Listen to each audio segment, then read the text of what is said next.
हुकूमत में हम हर दफा नहीं गए, हम सूबाई हुकूमत में 2008 से 2012 तक रहे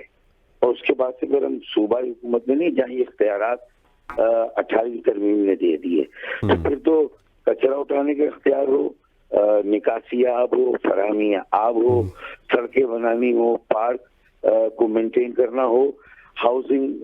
town planning, master plan, building control, ये सारे इदारे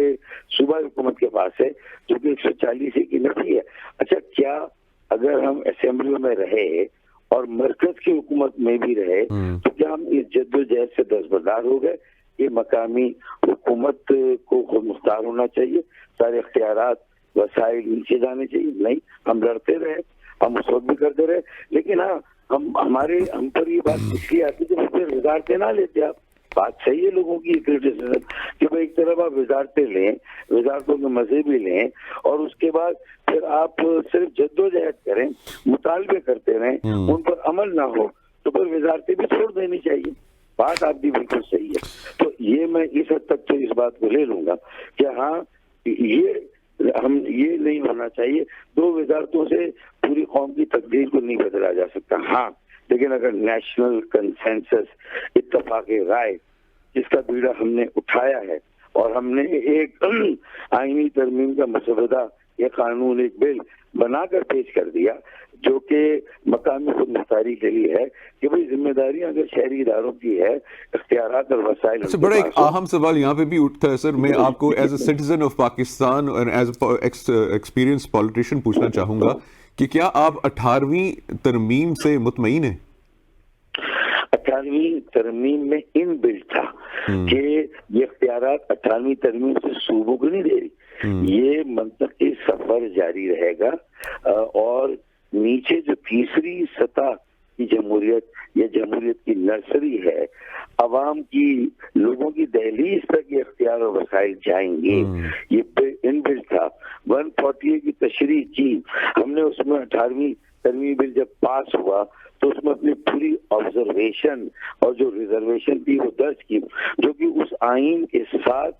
असेंबली और सेनेट, कौमी असेंबली सेनेट से पास हुई है, वो उस बिल का एक लाजमी जुज़ और हिस्सा है। तो इसका मतलब ये है कि हमने अगर इसको पास किया तो इस उम्मीद पर कि सूबे भी फराख दिली का मुजाहरा करेंगे, बल्दियाती इदारों और मुख्तलिफ अजला और शहरों को, खासतौर पर सूबाई हुकूमत सिंध की, वो अर्बन सिंध को भी ओन करेगी और वहां से अगर 4000 अरब रुपए का टैक्स वफाक को मिल रहा है कराची से और सैकड़ों अरब का टैक्स और रेवेन्यू सूबे को मिला, 90% सूबे का रेवेन्यू कराची से आता है, 60% रेवेन्यू मरकज का, 4000 अरब रुपए कराची से आते हैं, तो और 40 अरब की खैरात वफाक से और 20 अरब की खैरात सूबे से अगर मिलती है, तो मेरे ख्याल में मुझे लगता है कि जो आपके लिए पहलवान कुश्ती लड़ रहा है, उसी का दाना पानी बंद कर दें, उसका खाना पीना बंद कर दें, वो कब तक आपके लड़ाई लड़े? कराची चलता है तो पाकिस्तान चलता है ना, और इस्लामाबाद भी चलता है, पिंडी भी चलता है, लाहौर, कोयटा, पिशावर भी चलता है। तो देखिए, ये इतनी ग्लेयरिंग रियलिटी है, इतनी वाज़ेह हकीकत है, इससे इनराफ करना तो इसका मतलब ये कि खुद को धोखा देना है ना। तो कब तक आपकी अल्ले तलल्ले चलेंगे? कब तक जो है वो आप सिर्फ एक शहर पर इतना बोझ डालकर फिर उसके माशी किरदार को जो है वो रोजाना कम करके, खत्म करके फिर कैसे सरवाइव करेंगे? और इस वक्त माशी बहरान, सियासी बहरान, उसके लिए जरूरी है कि नया उमरानी माहिदा या सोशल कॉन्ट्रैक्ट हो, जिसमें लोगों तक, निचली सतह तक लोगों को एम्पावर करें, बाख्तियार बनाएं, उन्हें एहसास से शिरकत, एहसास से शमूलियत, पार्टिसिपेटरी डेमोक्रेसी ना, आर्टिकल 7, आर्टिकल 32, आर्टिकल 140A, तो इसी हमने 140A की री इंटरप्रिटेशन की है। आजकल के जो हालात चल रहे हैं, जो पूरी दुनिया, बल्कि सारे पाकिस्तानी, पूरी दुनिया देख रही है, आपको जमहूरियत जो है वो मजबूत होती हुई नजर आ रही है या कमजोर होती हुई नजर आ रही है? मैं समझता हूँ कि अगर बेहतर समझबूझ कायम हुई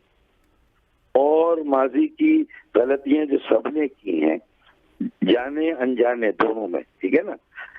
अगर उनसे गुरेज किया जाए और इस मुल्क को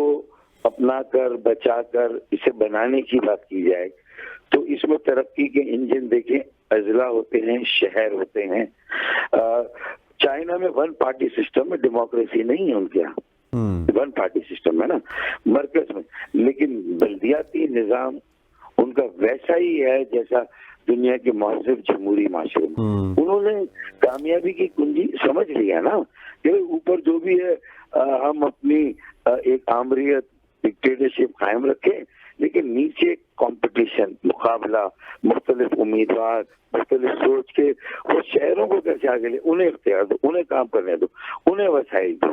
तो देखें आज चाइना जो 1980 में हमसे पीछे था, मलेशिया, साउथ कोरिया, थाईलैंड, ये पिद्दी का शोरबा वियतनाम देख लेना आप।